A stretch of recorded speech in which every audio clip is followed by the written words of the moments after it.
Going around the world on screen took me to Canada's Chilko Lake, where I could imitate a movie that filmed there and dream about the bears and I. Lots of bears show up in Chilko, as bear camp owner Brian McCutcheon told us when we visited. Around here, we have about 20 to 25 resident bears, mostly sows. And so the sows are in these territories, smaller range. And then we have another 80 to 100 bears will show up for the salmon run. So we go from 20 to 100 bears. The largest census they've ever had was done by a gentleman named Wayne McCrory, and they counted 218 grizzlies in this corridor. The reason why this has become so famous at Chilko for different photographers, what happens is that people want to come here for photography because the interior brown bears have much different coloration than the west coast. If you're on the coast in Katmai, most of the bears are dark brown, they're coastal, they're spending most of their time, they all look fairly similar to each other. They're bigger, but the interior brown bears here, because of the nature of the topography that they spend their summers, they're going to be all different phases and colors. So we'll see some that'll be brown, we'll see some that are almost black, and we'll see some that are very blonde. So the word grizzly comes from the term grizzled, that grizzled look, and that's basically the sort of the silver tip. You hear reference, oh, it's a silver tip, or it's a cinnamon brown. Those are just colors. So they're all just colors. There's brown bears and there's black bears. Americanus or Arctos horribilis. Brian outlined bear safety techniques. Fred joined our guides, Juan and Taylor, to demonstrate safety procedures for us on the trail. Head out and make it safe for us.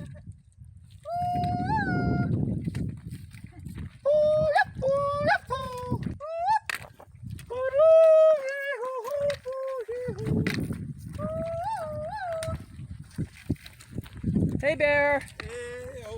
No snacks. Bear print. Bear print. And Taylor's going to call out to warn the bears for us. Oh! No bears. No bears. I'm walking away. Don't stare. You're gonna stay there. Don't do eye contact. What is this, like 50 yards? Yeah. Okay, 50 yards. Juan is safe. And what do you do? Do you yell at the bear or just do that? Just do that and then just try to don't do eye contact. Looking the glasses other way. off. Because if you do eye contact, you just... Now charge him. What does he do? And then it stops you. Okay. Oh, where's your bear spray? The bear also has And bear then, spray. just make sure when you guys spread, make sure the wind is in your favor. Because if the wind is towards you, Yeah. it's not going to work because it's going to come in right in front of your face. And then the main thing you're not supposed to do with a bear is say, take my picture. Take my picture with the bear. He gets angry.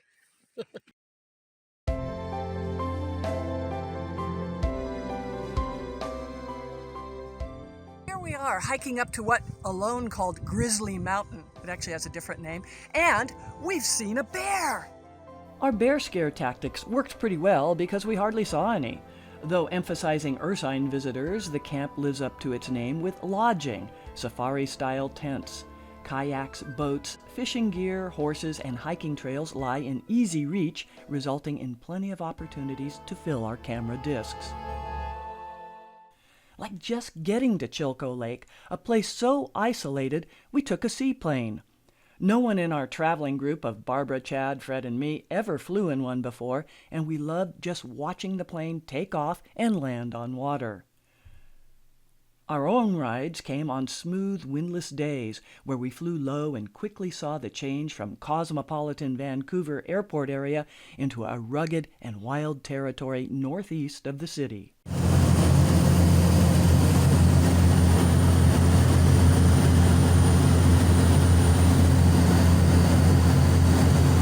Water, mountains, canyons, glaciers, and snow inspired everyone to take photos, including our pilot. The propeller plane provided a ride that made us feel like floating on pillows, and even the engine noise proved useful since it prevented us from chatting and let us focus on the sights.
We arrived to a literal warm welcome, soup for lunch.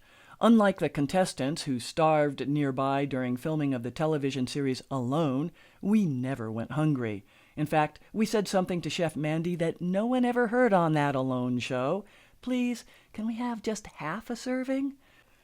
Well-fueled, we tackled adventures like hiking up Tulin Mountain, the same looming massif shown in opening credits for all 10 episodes of Alone, Grizzly Mountain. Grizzly sounds more intimidating than Tulin, but whatever the name, the trail rises steeply more than 2,000 feet. From there, spectacular vistas emerge. We also hiked to a place called Green Lake, whose name makes sense when viewed from the air. Starting at a provincial park, the trail proved trickier than its flatness indicated. 2 stumbles led to blood. Okay, do you want a Band-Aid?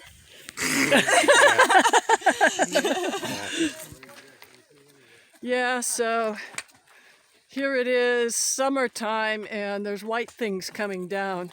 Oh, we got hail. Oh, hail. Hail, the gang's all here. Just getting a group shot here in the snowstorm. There it is. Everybody enjoying the snow? Oh, yeah. You can catch some of them? Yeah, I can. They're a little quick. And how do they taste? They're good. And you know it is still summer. Very refreshing. Hail, no bears, but birds. The grouse seemed unaware of what people do to them and instead hung around posing. On another trip, Chad caught an eagle on the fly, with a camera, of course. Mine stayed perched in one place. Flowers, berries, and mushrooms didn't flee us either. Shifting from trails to water, we pulled kayaks from under our tent decks and paddled out on the Chilcotin River, which flows into Chilco Lake. The river lures bear bait, thousands of sockeye salmon that come to spawn. Spawning ends their life cycle, so dead salmon float to the top, making an easy smorgasbord for lazy bears. But we arrived too early for all that, and instead got the pleasure of watching thriving fish swim and jump. Though much quieter than our seaplane ride, kayaking offered a similar peaceful floating sensation.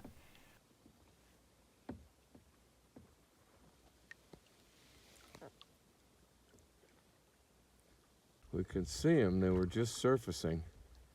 What we want are these big ones. We can see hundreds and hundreds of them. Down there. They're not jumping. They know we're here. This is like Robin when she shoots an animal and he turns his butt at him. Smooth water. They're a pretty good one. Couple good ones. But they're right there at the top. You can see them. There's one. There's another. The chance to relax meant we looked nothing like the contestants on Alone. We could thoroughly appreciate the beauty around us without worrying about where to find the next meal or transforming into someone else's meal.